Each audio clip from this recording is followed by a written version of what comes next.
고유정 씨, 고유정 관련 얘기를 좀 해보도록 하겠습니다. 고유정 씨가 아니죠.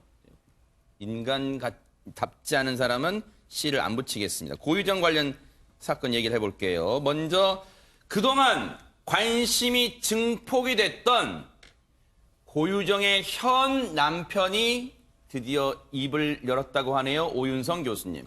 네, 이제 핵심은 나도 고유정이한테 당했다라고 하는 것입니다. 그래서 이제 어떻게 얘기를 하고 있냐면은 지금 이제 지난번에 이 아이가 즉 그 고유정의 의붓 아들이 죽던 날 바로 그 전날이죠. 네. 10시에 아이를 재워놓고 그때 당시에 이제 고유정이가 차를 가져와서 주고 난 뒤에 자기가 졸음이 와서 이제 잠을 잤다라고 얘기를 합니다. 네. 그래서 이 그 잠을 자가지고 아침 10시에 깨어났는데 이제 아이가 사망한 상태에서 발견이 됐는데 사실 그 중간에 한번 깼다는 거죠. 00시 20분에 잠에서 깨어났을 때만 하더라도 아이는 죽지 않고 살아 있었다라고 얘기를 하고 있는데 밤에 잘 때는 같이 나란히 잤는데 아침에 일어나 보니까 아래쪽으로 아이가 내려가 엎드린 채 숨져 있었다. 그리고 얼굴 주위에 그 피를 흘리고 있었다라고 이제 의문을 제기를 하고 있는데 네.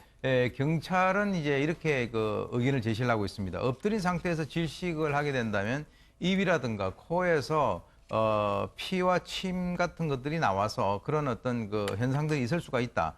이런 현상만 가지고 이제 타살의 혐의점이라고 하는 증거는 없다라고 이제 얘기를 하고 있는데 네. 사실 이제 이 고유정이의 그 현 남편이 얘기하는 것은 아이가 자는 도중에 질식사를 하는 그런 경우는 드물다라고 하는 것이고요.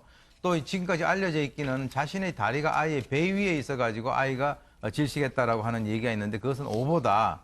저도 개인적으로 볼 때는 이 아이의 그 연령이라든가 이것을 보게 된다면 영유아 같은 경우는 엎드린 상태에서 질식을 하는 그런 경우가 간혹 있는데 좀 상당히 드문 그런 것이 아닌가. 즉 다시 말해서 이 그 현 남편은 자기도 고유정이한테 당했다라고 네. 하는 것을 얘기를 하고 있습니다. 지금 장희영 교수님, 이 고유정의 현 남편의 인터뷰가 왜 중요하냐면 그동안 언론이 이거는 뉴스파이터도 여러분께 사과드리겠습니다. 왜냐하면 지금 고유정 현 남편의 인터뷰 그 진술에 참조를 한다면 지금까지 잘못된 내용이 상당 부분 보도가 되고 있었다는 거예요. 그동안 지금 오윤성 교수님 말씀처럼 이 당시 이 현 남편의 아이입니다. 전처소생 아들이에요. 그러면 이 아이가 숨졌을 때 자신의 다리가 그 아이 가슴에 다리가 올라가 있었다. 그랬는데 지금 그게 아니라는 거잖아요, 지금. 그렇죠. 아이가 사인이 질식사라고 나오니 그 당시에 기사 내용이 아마도 그 남편의 다리가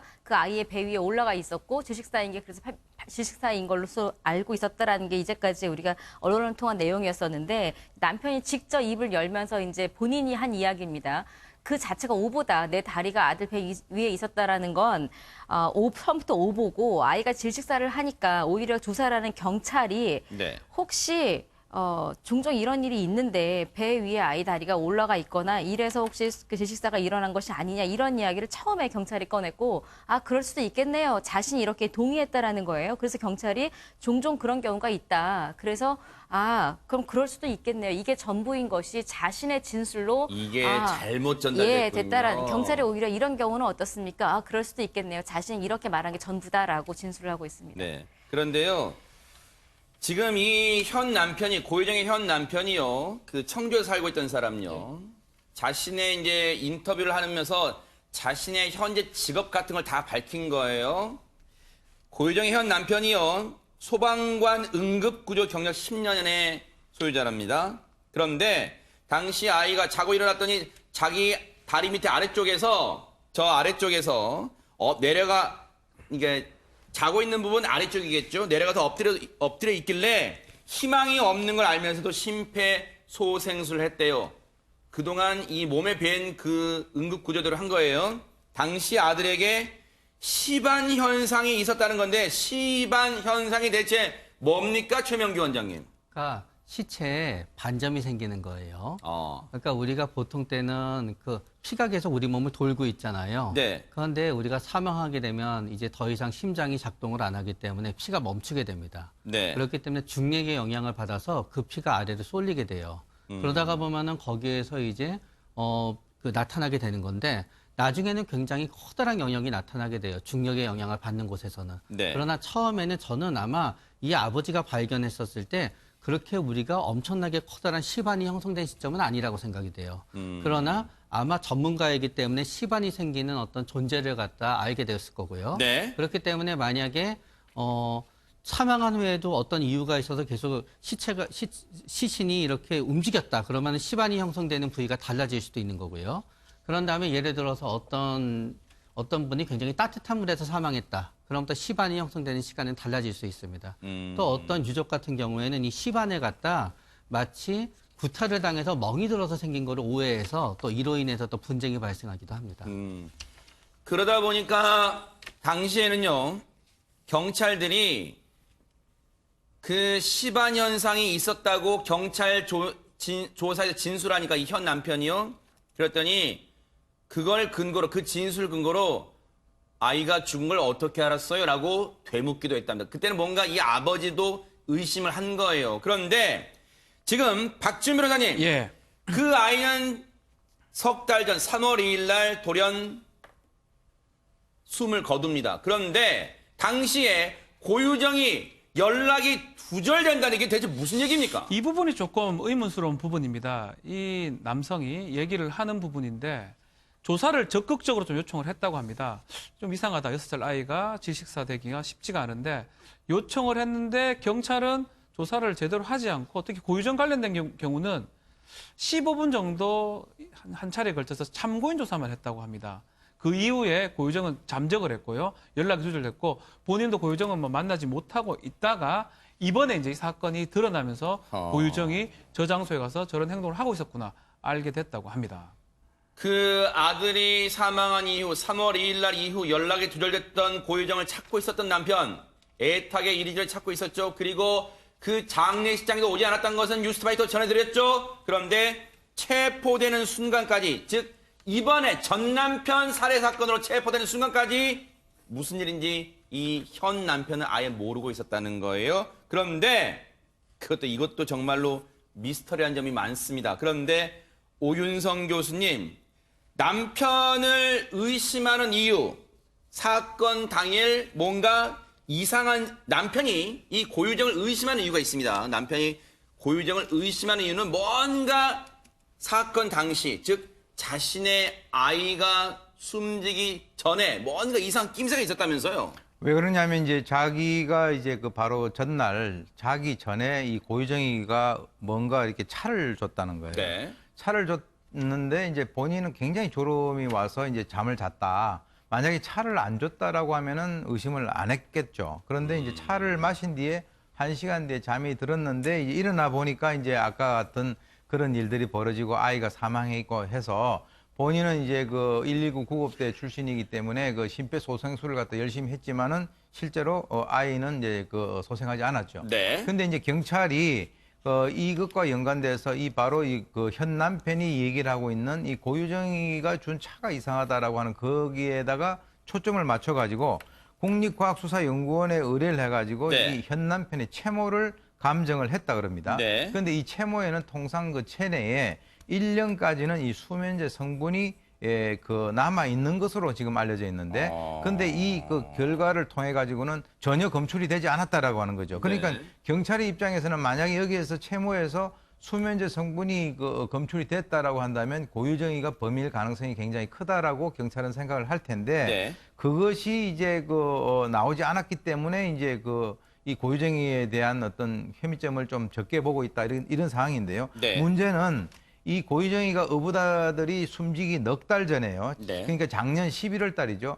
병원에서 또 남편 몰래 수면제를 처방받은 바가 있다. 그러니까 이 남편의 입장에서는 뭐 채모하고 네. 그 이외에도 혈흔에서도 좀 이렇게 검사를 해달라. 뭐 이런 입장인 것 같습니다. 네. 그런데 이 의부다들, 그러니까 고유정의 현 남편이 수년 전에 목숨을 잃은 그 전처와의 소생에서 낳은 아들이에요. 고유정 입장에서 의부다들이고요. 그러면 김기혁 아나운서, 네. 이 의부다들이 제주에서 청주로 오게 된 이유가 대체 뭡니까 그러면? 네, 현 남편의 인터뷰에 의하면 일단 2017년 11월에 고유정과 현 남편이 결혼을 하게 됩니다. 근데 그 당시에는 각각 전에 결혼 생활을 했던 그 부부와 사이에서 있었던 아들이 한 명씩 있었습니다. 둘 다 네. 6살이고요. 그런데 작년 상반기부터 그러니까 일단 청주에서 결혼 생활을 시작했는데 청주에서는 고유정과 현 남편만 생활했던 것으로 보여요. 네. 그러니까 아이들은 다 제주에 있었고요. 네. 근데 작년 상반기부터 이 네 가족이 함께 살자 논의를 했었다. 그런데 고유정이 재차 계속 미뤘고 네. 결국에 올 3월에 네 가족이 다시 모이기로 했고 또 두 아들의 유치원까지 등록을 해놨다고 해요. 근데 또다시 고유정이 재차 미루게 됐고 그러면서 지금 현 남편의 아이만 청주로 2월 28일에 올라오게 됐다고 합니다. 예. 이 현 남편이 가서 데리고 왔잖아요. 네네. 네. 그래서 그리고 이틀 만에 28일 날 데리고 왔으니까 이틀 만에 변을 당한 거예요. 3월 2일 날 숨진 채 발견됐습니다. 그런데 최명기 원장님, 지금 이 고유정이라는 사람은 자신의 행동, 이 생활 관련해서는 다 베일에 쌓여 있어요. 왜냐하면 여러분 그거 기억나세요? 고유정 이 사건 터지고 나서 고유정의 남동생이 언론 인터뷰를 했는데 자기 누나 재혼 사실까지 모르고 있어요. 그러니까 아마 그거는 재혼을 한다 그랬을 때 거기에 대해서 고유정의 집에서는 상당히 반대가 있을 거라고 생각했기 때문에 네. 저는 고유정이 알리지 않았을 거라고 생각을 하고요. 그리고 아이를 갖다 같이 키우는 문제에 있어서는 고유정이 가장 원하는 삶은 어쩌면은 현 남편하고 둘이서 사는 삶이었을 수도 있어요. 네. 그런데 전 남편은 자기 자식을 데리고 오기 위해서 고유정의 아들도 함께 데려오는 거를 갖다 허락했을 뿐이지요. 네. 그렇기 때문에 고유정을 제가 봤을 때 고유정은 누군가 자기가 굉장히 사랑한다고 믿고 자기를 사랑한다고 믿는 사람한테는 본인이 완벽한 사람으로 보이기를 원해요. 네. 그러나 반대로 그만큼 누구를 사랑하고 누구한테 헌신하기 위해서 누구를 증오하고 미워해야만 돼요. 그렇기 때문에 고유정 본인도 자신이 현 남편의 아들을 마주치는 순간 굉장히 본인이 증오하고 미워하게 되고 도저히 걔를 갖다 키울 수 없다는 걸 갖다 본인이 알았을 거고요. 그리고 현 남편이랑 자기 자식이 같이 키우는 상황도 결국은 둘 중에 하나를 본인의 마음이 선택할 수밖에 없다는 상황이 됐기 때문에 본인은 점점 미뤘을 거고요.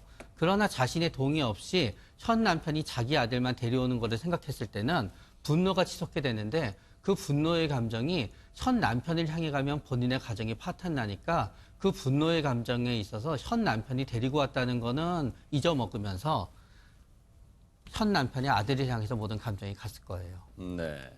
복잡합니다. 어쨌든 그 심경이야 고유정이 말하지 않는 이상 알 수가 없죠. 정말 모를 거예요. 그런데 장희영 교수님, 오싹하게 만드는 대목이 또 하나 있습니다. 의붓아들 사망 당일 고유정이 한 온라인 커뮤니티에 글을 남긴다는데 대체 내용이 뭡니까? 청주에 살고 있잖아요. 그 아파트 입주민 온라인 커뮤니티입니다. 이제 아파트가 1주년을 맞아서 입주 1주년을 맞아서 이런저런 이벤트를 하려고 하는데 어떤 이벤트가 좋겠습니까? 라고 이제 입주민들에게 묻는 설문조사에 고유정이 답을 단 거죠. 이랬으면 좋겠습니다. 근데 이제 공교롭게도 그 댓글을 단 시간이 그 의붓아들이 사망한 당일날 자정이 조금 넘은 시간입니다. 자정이 조금 넘은 시간이라는 건 지금 현 남편의 진술대로는 본인은 자고 있을 때였으니까 네. 이때 이 고유정의 동호수로 이 같은 아이디로 글을 썼다라면 고유정밖에 없는 상황이거든요. 근데 고유정이 글을 너무나 아주 자세하게 길게 썼어요. 이런저런 내용을 제안을 하면서 아파트에 뭐 영유아 초중고 자녀를 둔 사람들이 많다 보니까 두루 참여할 수 있는 프로그램을 만들었으면 좋겠다. 구체적으로는 풍선 아트, 페이스 페인팅 이런 것들을 적기도 했고요. 특히 솜사탕 이벤트를 좀 넣었으면 좋겠다. 바자회도 열렸으면 좋겠다. 그리고 솜사탕 이벤트에 대해서는 특별히 또 직접 만들어주는 곳을 보기가 힘든데 아이들이 워낙 좋아하니까 솜사탕을 직접 만들어주는 이벤트를 바자회에서 같이 하면 어떻게 너무나 자세하게 세밀하게 긴 댓글을 달았는데 문제는 날짜가 3월 2일 0시 5분이거든요. 그러다 보니까 그리고 이제 그 의붓아들은 당일날 오전 10시에 이제 사망한 것으로 알려졌고요. 그러다 네. 보니까 이걸 본 입주민 관계자분들이 만약에 고유정과 사건이 있다라면 정말 소름 돋는 일 아니냐. 이 여자가 범행을 준비하면서 이런 댓글을 달 여유가 있었느냐. 이런 이제 추측까지 나오고 있는 상황입니다. 네. 밤 10시에 고유정이 준 차를 마셨고 3월 2일 날로 딱 날짜가 박힌 0시에 각자 방에서 수면을 취하기로 했어요. 감기 기운이 있다면서 고유정도 따로 잔 거예요. 그런데 그 따로 자러 들어간 방에서 0시 5분에 이런 글을 남긴 거예요. 그런데 김기혁 아나운서. 네. 지금 이런 커뮤니티 글 가지고 물론 단정할 수는 없겠지만 뭔가 이것도 수상해. 왜 당일날 이런 일이 벌어졌기 때문에. 그런데 고유정이 제주도에 입도한 날 바로 지난달 18일입니다. 그때 뭔가 이해할 수 없는 일을 또 했다는데 대체 뭡니까 내용이? 네, 이 고유정이 18일에 제주도에 들어왔습니다. 네. 25일엔 이제 전 남편을 만나게 된 날이고요. 네. 18일에 들어와서 그 본인의 친아들과 놀이방에 갔다고 해요. 네. 근데 놀이방에 가면은 보통 이제 아이들과 가기 때문에 아이의 이름 또 뭐 부모의 연락처, 인적 사항을 적게 되는데 네. 그때 이 친아들의 이름이 있을 텐데 그 사망한 전 남편은 강 씨거든요. 네. 근데 강 씨로 성을 적은 게 아니라 지금 현 남편의 성으로 바꿔서 기재를 했다고 합니다. 네. 물론 놀이방에 가보신 분들을 우리 시청자분들 중에 아이 키우신 분들은 아시겠지만 이 놀이방에서 이름 적는 게 무슨 공문서는 아니기 때문에 강제적인 사항은 아니겠죠. 그런데 어쨌든 박준 변호사님 네.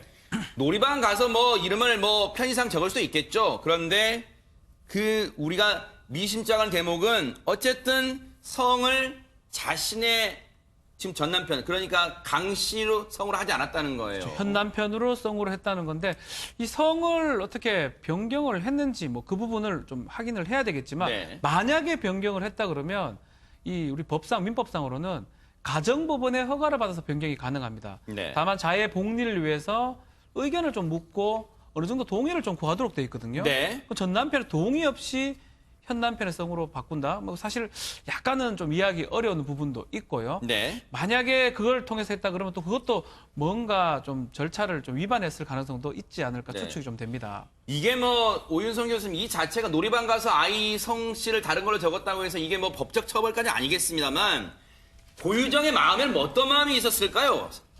그러니까 이제 내면의 모습을 잠깐 이제 보인 거예요. 네. 보인 것이고, 그러니까 이제 전 남편하고의 관계는 좀 부정을 하고 싶고, 그 다음에 자기 현재 남편의 아들 이름으로 하고 싶다 이렇게 볼 수 있는데, 네. 사실은 이제 이것만 보게 된다면 상당히 이 고유정이가 전 남편으로부터 스트레스를 엄청나게 많이 받았다 이런 식으로 보이는데, 사실 전 남편의 입장이라고 하는 것은 2년 동안 지금 한 번도 아이를 갖다가 볼 수 없는 그런 상황이었지 않습니까? 그래서 전 남편 사이에서 난 이 아이에 대해 가지고 자기가 키우기로 한 고유정 입장에서는 고유정이는 사실은 지금까지 전 남편에 대해서는 마음껏 해왔어요. 하고 싶은 대로. 네. 마음대로 살아온 사람이기 때문에 사실 이것을 범행 동기하고 직접적으로 연관을 시키는 것은 좀 무리가 아닌가. 네. 왜냐하면은 네. 고유정이라고 하는 사람 자체가 현실적으로 외부에 비치는 자신의 모습을 굉장히 중요하게 생각을 하는 사람이다라고 하는 것을 우리가 놓고 본다면 충분히 할 수 있는 그런 것인데 네. 이것에 대해서 너무나 많은 어떤 의미를 부여하는 것도 좀 경계를 해야 될 것 같습니다. 그러네요.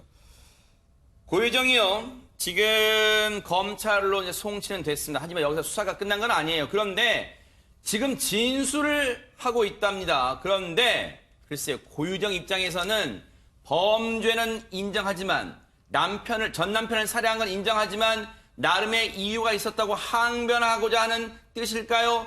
뭔가 반격의 카드를 내놨답니다. 김기혁 아나운서 대체 내용이 뭡니까? 네, 고유정이 어쨌든 반격이라고도 할 수 있고, 그러니까 남편에 대한 불만을 털어놓기 시작했다고 합니다. 뭘까요? 네, 경찰 진술에 의하면요, 네. 세 가지로 축약을 할 수 있는데 첫 번째는 아이 접견 문제가 있었다고 해요. 네. 전 남편이 이혼 후에 언제든지 아이를 만날 수 있는 상황인데도 법으로만 해결하려고 해서 기분이 나빴다. 그래서 이 법적 조치를 하겠다는 남편의 문자를 계속 받아왔다. 그래서 스트레스였다. 이런 이야기를 하고요. 두 번째는요, 네. 경제적인 문제인데요. 그 스트레스가 왜 스트레스라는 거예요? 그러니까 내가 아이 엄마인데도 네. 나를 무시하는 것처럼 느껴졌다 이거예요. 이게 스트레스라는 거예요. 네, 하여튼 말씀하셨죠. 고유정의 이게 첫 번째 네. 불만 진술이고요. 네. 두 번째는 경제적인 문제인데 네. 전 남편이 이제 공부를 해왔잖아요. 네. 근데 해외 유학 생활비는 물론 그 육아까지 하는 돈까지 혼자 도맡아서 해결을 해왔는데 그런데도 자신을 무시했다. 무시했다라고 또 얘기를 해요. 네. 그리고 전 남편과 결혼 당시에 자신의 돈으로 한 4,500만 원가량의 돈을 투자해서 집을 장만했는데 이 집을 시아버지 명의로 등기 이전을 했다라고 이야기를 했고요. 세 요거는 번째는 뭐 사실관계 따져봐야겠죠? 네, 네, 말씀하세요. 맞습니다. 또. 네. 네. 그리고 세 번째는 양육비 문제인데요. 네. 전 남편이 매달 양육비를 이제 보냈다고 저희가 알고 있었잖아요. 근데 네. 고유정이 얘기하기로는 매달 보낸 게 아니다. 이혼 후에 다시는 양육비를 달라고 요구한 적도 없고 그거 뭐 몇 번 보냈을 뿐이다. 계속 꾸준하게 보낸 게 아니다라고 이야기를 하고 있습니다. 네. 지금 한 3가지 정도를 굵직굵직한 걸 얘기를 하고 있어요. 그러면 장희영 교수님, 이거 다 맞는 사실이에요. 어떻게 봐야 돼요? 유족들은 전부 다 반박을 했습니다. 첫 그래요? 번째는 일단 아이를 만날 수 있는 상황이 아니었다라는 이야기는 처음부터 우리가 보도가 됐었죠. 몇 네. 번이나 만나고 싶은데 못 만나게 하니까 소송까지 갔다라는 거였었고, 두 번째 그 유학을 뭐 혼자 도맡았다 이 부분도 국비 유학생으로 1년간 네덜란드로 유학을 간 거라고 합니다. 1년 정도였었고 국비 유학생이었었고 심지어는 결혼 후에도 이렇게 공부를 하고 해외에 나가는 것을 동의하고 결혼했기 때문에 이 부분이 불만이라는 것도 말이 안 된다라는 거고요. 아까 뭐 4,500만 원 본인 돈 들어간 그 집을 시아버지 명의로 이전했다라는 것도 그 이전한 건 맞지만 고유정이 모두 돈을 회수를 했고 양육비 문제도 일부 밀린 경우에는 한꺼번에 일시불로 보냈다. 전부 다 거짓말이다라고 유족들이 반박을 하고 만약에 있습니다. 지난달 걸 못 줬으면 이번 달에 지난달 거랑 합쳐서 그렇죠. 줬다. 네. 이렇게 유족들은 다 모조리 반박을 하고 있습니다. 그러면 오윤성 교수님, 느닷없이 고유정은 왜 이 시점에 이런 진술을 하는 걸까요? 사실 뭐 이런 진술하는 걸 보게 되면 많은 분들이 상당히 좀 공분하실 텐데요. 네. 지금 이제 전략적으로 가자라고 하는 뜻이에요. 저는 이제 어찌됐건 이번 사건의 특징이 뭐냐면 이런 잔인한 범죄를 저지르고 난 뒤에 이 고유정의 입에서 단 한마디도 죄송하다 미안하다라고 한 적이 없습니다. 그러네요.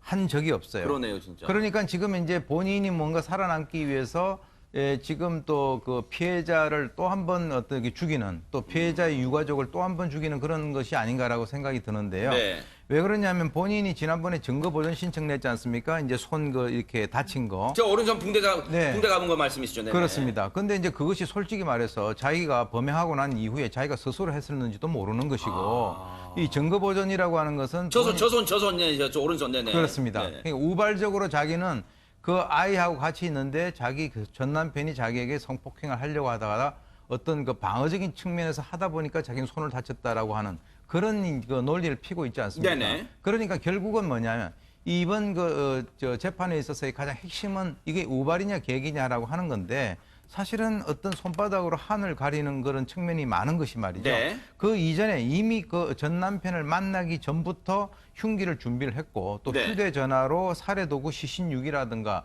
이런 것들을 검색했다는 것은 뭐냐. 그 사람을 만나서 어떤 상황에서 우연히 우발적으로 살해를 한 것이 아니라 나는 전부터 여러 가지 그 사람을 살해하려고 마음을 먹고 있었다라고 하는 것은 이거는 정말 그 삼척 동자도 알 수 있는 것인데 이런 식으로 피해자를 어떤 그 나쁜 사람으로 만드는 그런 쪽으로 가는 것이 상당히 저는 안타깝고요. 네. 어찌됐건 간에 설사 그런 일이 있었다 하더라도 본인이 한 행동에 대해서는 죄송하다 미안하다라고 하는 얘기를 갖다가 해야 네. 그것이 그 정상이 아닌가 이렇게 생각이 듭니다. 그러니까요. 최소한 사람이라면 그래야 되는 거 아닙니까? 그런데 아마 지금 억울함 때문에 하늘나라에서도 눈을 감지 못하고 있을 이 고유정의 전 남편 강모 씨 그리고 그 유족들은 이런 생각할지도 몰라요. 김기혁 아나운서 차라리 이 두 사람이 만나지 않았다면 이런 생각도 할 거예요. 네, 맞습니다. 일단 고유정과 전 남편을 알고 지냈던 지인의 이야기인데요. 네. 2006년에 고유정과 전 남편은 봉사활동을 하면서 만났다고 합니다. 뭐 지금의 그때 처음 만난 거예요? 예, 지금의 고유정의 이미지와는 너무 다르죠. 봉사활동에서 만났는데 네. 어쨌든 그때 만나서 연인으로 발전을 했고 당시에는 주변에 부러움을 받을 만큼 어떤 아주 뭐 예쁜 커플이었다고 합니다. 그래요? 뭐 프랑스에서 이집트까지 뭐 한 달 동안 해외 여행을 같이 갔다 올 정도로 뭐 인고 커플이라고 뭐 할 정도로 주변 사이가 사람들 좋았다고 하는데요. 그랬나 봐요. 네. 네, 맞습니다. 그렇게 이제 5, 6년을 이제 연애를 하다 결혼했는데 결혼 직후에 고유정이 좀 행동에 이상이 생겼다고 합니다. 대체 결혼 직후에 아니 5, 6년 알콩달콩 주변 사람들 볼 때는 그렇게 연애했던 사람이 결혼 직후 무슨 이상한 행동했길래 지인들이 그런 말을 합니까? 네, 신혼 여행을 다녀온 후에 그러니까 정말 결혼하고 바로 직후에 이상 행동을 보이는데요. 네. 신혼여행을 이제 다 마치고 돌아오는 이제 비행기를 타야 되는데 네. 고유정이 갑자기 아직 면세점에서 내가 사지 못한 게 있다라고 네. 하면서 면세점으로 갔다고 해요. 근데 네. 그게 비행기를 탑승하기 임박한 시간이었다고 아, 그래요? 해요. 예, 비행기를 타야 지금 돌아갈 수 있는데 그 시간임에도 불구하고 면세점으로 간 거예요. 네. 마지막 탑승 안내 방송까지 나와서 이 전 남편인 강 씨가 우리 가야 된다, 비행기 타야 된다.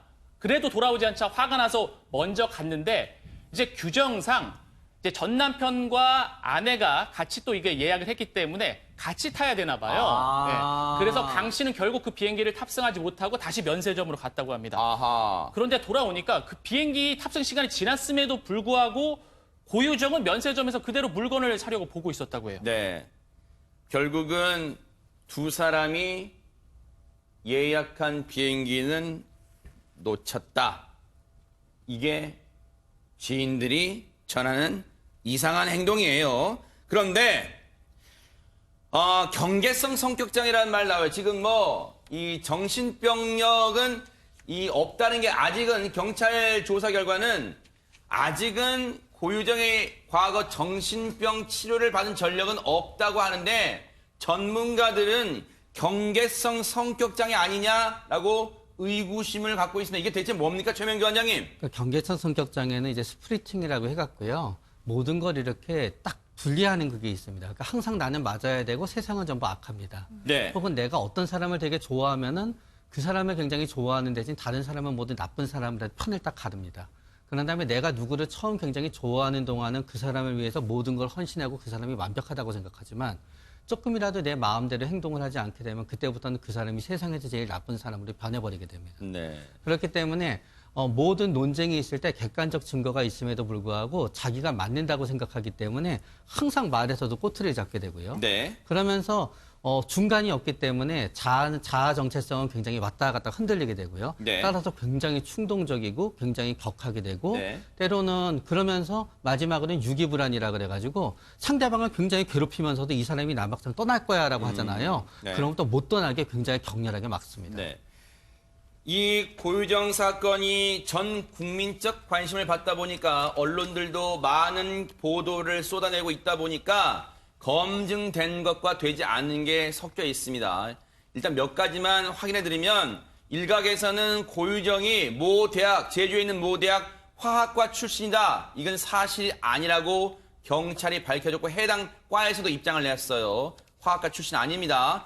시신 6.25 훼손에 그 전공이 도움이 됐을 거다 하는 추정이 있었는데 아니랍니다. 그리고 현 남편 관련해서 이 고유정의 의부다들 관련해서는요. 현 남편 인터뷰 때 자신의 아들이 6살이라고 밝혔기 때문에 6살로 저희도 수정해서 따라가도록 하겠습니다. 아마 그 전에는 4살이라고 보도 나왔던 것은 아마 추정입니다만 6살, 한국 나라 6살이지만 만 나이로 4살 수 있기 때문에 4살로 보도가 됐던 것 같아요. 하지만 현 남편이 인터뷰에서 6살로 밝혔기 때문에 6살로 뉴스파이터도 따라가도록 하겠습니다. 관심 가는 거 마지막으로요. 오윤성 교수님, 전 남편 살해 관련해서 시신의 일부라고 추정됐던 물품들 유해도 어떻게 됐습니까 지금? 지난달 30일 날 경기도 김포시 아파트 쓰레기 분류하는 그쪽에서요. 네. 이 피의자 시신이 담긴 것으로 추정이 되는 종량제 봉투를 버리는 모습이 확인이 됐습니다. 네. 그래서 이제 경찰은 거기에 상당히 어떤 힘을 걸고